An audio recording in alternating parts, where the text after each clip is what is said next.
here, David. He's heard me speak now for 2 days, so if he falls asleep, let him go, okay? That's fine. Now, as you all know, Paul Harris started Rotary in 1905, and Paul Harris did that for 2 very simple reasons. The first reason was nostalgia. Paul Harris was born in small-town America, and Paul Harris wanted to try to recreate that atmosphere in Chicago. The second reason was because of business networking. He wanted to basically do business with other people in Chicago. Well, he did that, and so he went out and he invited some of his friends, and these are the first 4 gentlemen who joined Rotary. I can also share with you that 2 of those men quit Rotary within the first couple of months. Membership extension was a problem even back then, right, or retention, I should say. So the bottom line is that there was an issue then. However, Rotary kept on going, as you know, because they kept inviting more and more people. There's a lesson there, by the way. And so they did so, and they ended up with a lot more members in Rotary, and of course we're still here today, 103 years later. Rotarians, of course, business networking was lovely, except that it wasn't enough to keep people interested. And so what happened was they started doing community service projects. Does anybody know what the first community service project was that Rotary did? Toilet in Chicago. Yeah, toilet in downtown Chicago. That's exactly what it was. Now make up your own joke about that. I'm not doing any, okay? But it was at that moment, of course, that Rotary decided that community service was important. And of course, our motto has been service above self for quite a while. Officially, by the way, that motto only came in about 1989. However, service above self is what we've been about for 103 years. So, what are we talking about here with the Agincourt Rotary Club? Well, I'd like to take a look around the room first of all, not at me, look at one another for just a second, and think about how long each of the people in this room have been in Rotary. And what I'd like you to do is to think about the tens of thousands of hours of volunteer service that this club has put in over that period of time that they've all been here. And all of your predecessors who are no longer with you. Because that's maybe 100,000, 200,000 hours of community service. I'd like you to add to that, if you wouldn't mind, the amount of money that this club has raised over the years. It's been a lot. Again, hundreds of thousands of dollars. Put those 2 things together and you've done them all in this community. Now, if you take that out, does it make a difference? Probably. Unequivocally, yes, it does. I think sometimes in Rotary, especially in the Toronto area, you know, we're a small group of people and we're in the big city and we don't get recognition, nobody knows about us and so on. The question is, do we make a difference? You decide. I think the answer is yes. You people have done a tremendous amount of good in this community over the years. You continue to do so. So my very first reason for being here is to thank you on behalf of Rotary, on behalf of District 7070. We're all proud of what you do. You should be proud of what you do. And so I'd like to do something, if you wouldn't mind, I'd like to lead you in a round of applause for you.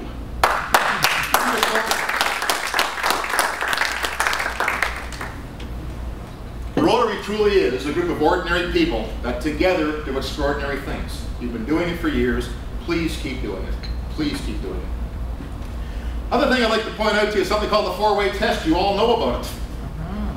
Well, every day we open a newspaper in Toronto or we listen to a radio station or do whatever, and all we see is bad news, because bad news sells. What I'm here to suggest to you is if you don't have a 4-way test, please get one. And if you have one, put it up in your place of business.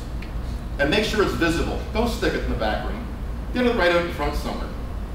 And if you don't have a place of business any longer, take that 4-way test and put it up in your den. Or if you have to, nail it to the front door of your house. Okay? I'm suggesting this because, as Rotarians, we have a responsibility. The generations that follow us get bad news messages every day. This is one good news message that you can share with them. It's a message that you can say, very simply, Rotarians are different. Whether we're from Pakistan or from Canada, we live by a code internationally that says we stand for something different. I was at the East Shore Club this morning. I lost where I was, I forget now. They gave me this. They have a 4-way test in the back of a coin, and every member carries one. Wonderful little idea. They always have it with them. Okay? So I encourage you to do that, to show the world basically that Rotary is different. Now, back in January, my wife and I were down in San Diego for what is called the International Assembly. The International Assembly is the gathering of all the governors of the world. And every International Assembly starts with a parade of flags. There were 172 flags this year, and it's a fabulous ceremony because what you get to see is that tremendous universality of Rotary, how big we really truly are. It's fabulous to see that. And this year, of course, we had the Canadian flag leading our international president down the aisle. Now, there was no prouder moment for me, and I can tell you that there were 15 Canadian governors in a room of 1,500 people. Trust me, they knew we were there. All right, we let them know. Shortly after this, President Wilf introduced our current Rotary International president, who is D.K. Lee, Dong Kern Lee. Now, D.K. is the first Korean president of Rotary International.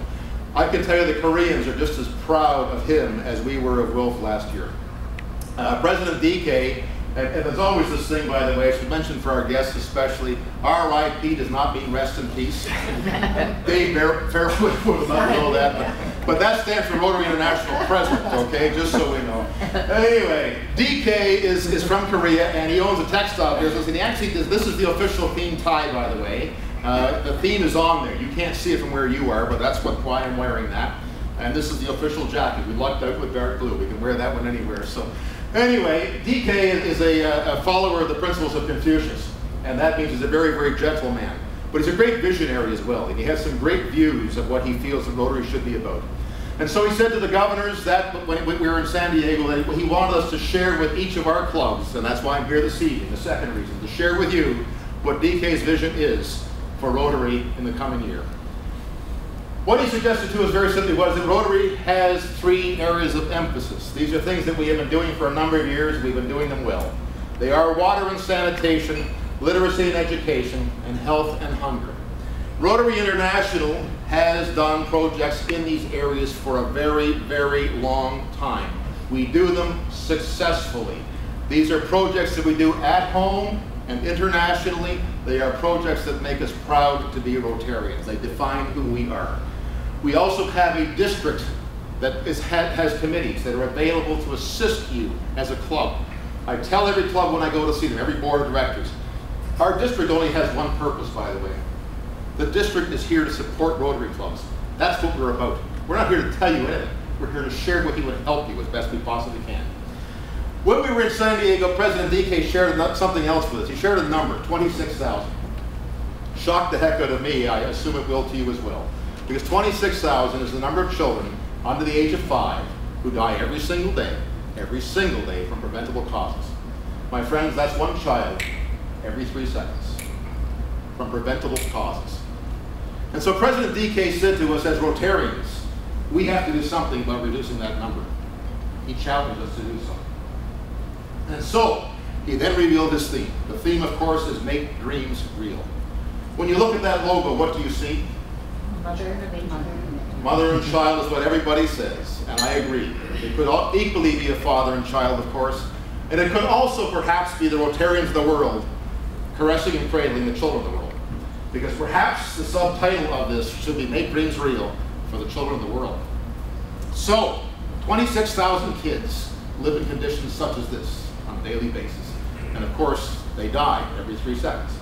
And so, what are we doing about this? Again, you have done some fabulous projects over the years. You will continue to do so. May I make a few suggestions as to what we're all going to do as Rotary clubs throughout our district, if you so choose. First one is with regard to water and sanitation. As I've gone around the clubs, I've heard them say frequently, we'd love to be involved, but 2 things. Number 1, we don't know where to start.